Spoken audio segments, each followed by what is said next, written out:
This kiteboarding tutorial looks at riding upwind in detail. Let's walk through the technique.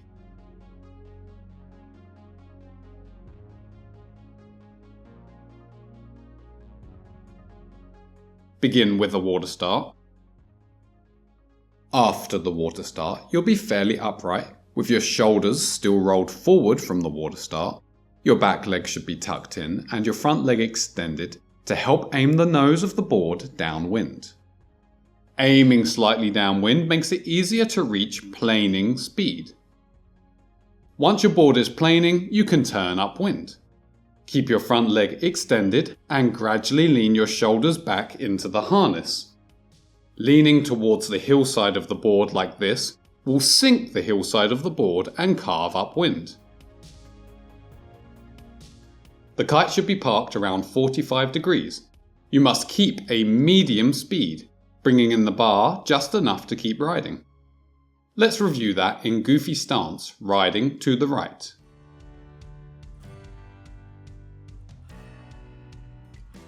Begin with a water start. Roll your shoulders forward and keep your front leg extended to head slightly downwind.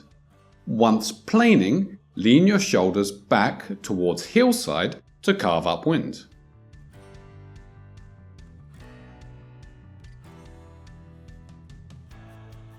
This might seem simple. You pretty much do a good water start, aim slightly downwind for a couple of meters until planing, and then lean your shoulders back towards hillside to carve upwind.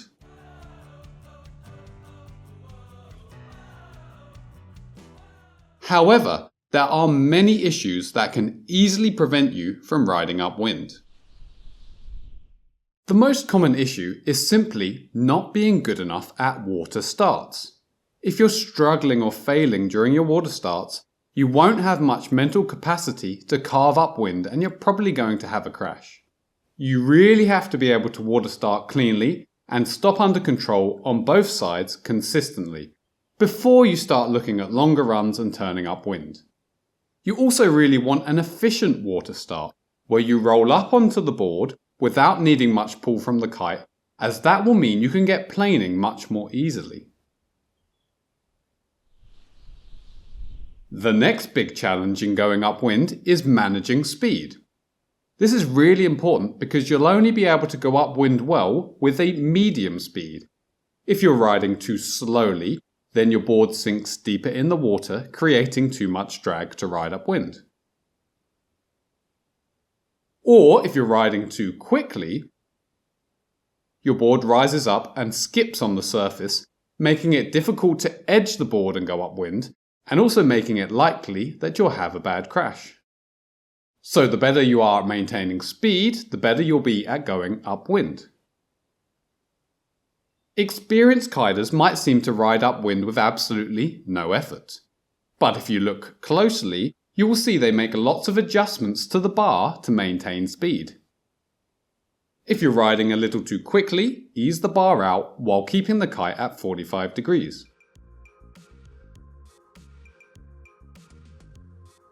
If you're riding a little slowly, bring the bar in while keeping the kite at 45 degrees.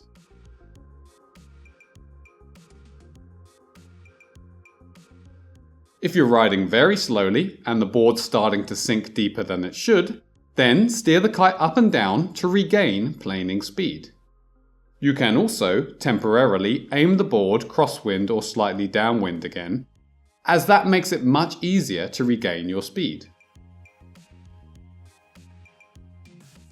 Beginners usually struggle with managing speed because they're slow to react.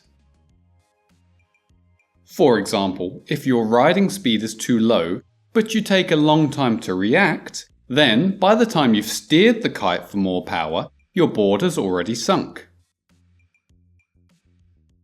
More experienced kiters react earlier, helping them manage speed and keep riding upwind.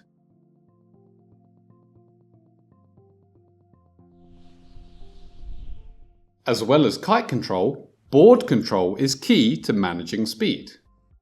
Basically, aiming the board crosswind or slightly downwind makes it easy to increase speed. That's because the board's nose is turned more towards the kite, so the board doesn't resist the pull of the kite as much. As you turn upwind, the nose of the board turns away from the pull of the kite. The more that you aim upwind, the more the board will start to resist the pull of the kite. At a certain angle, the nose of your board is not aiming enough towards the kite and you'll kill your speed. So, if you try to head too far upwind like this, you'll lose your speed. In summary, turning further upwind can help you slow down. Turning crosswind or slightly downwind can help you speed up. Interestingly, heading too far downwind can cause you to lose speed. If you aim too far downwind and for too long, you're moving with the wind so much that the apparent wind drops and the kite stops pulling you as much. A common mistake is to water start and immediately edge hillside like this. You then start riding, resisting the pull of the kite, and don't achieve the planing speed needed to ride upwind.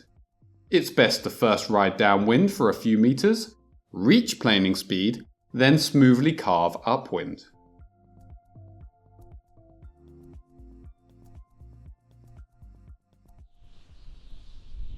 The poo stance is another common mistake beginners make.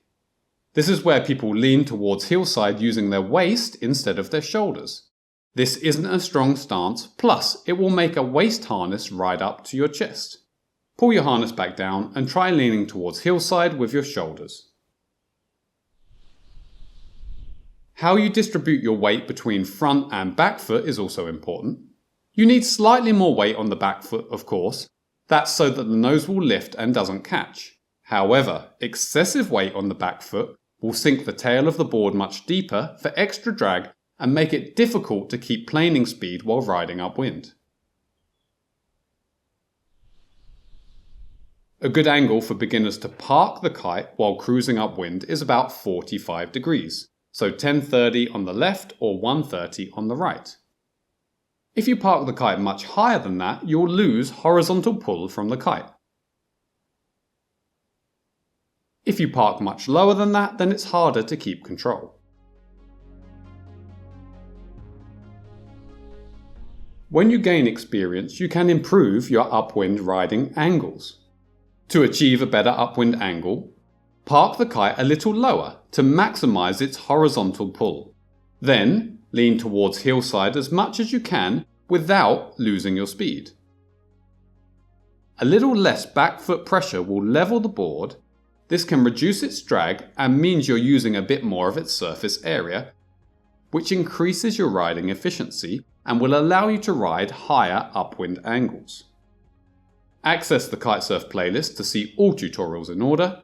Thanks for watching and good luck improving your upwind riding.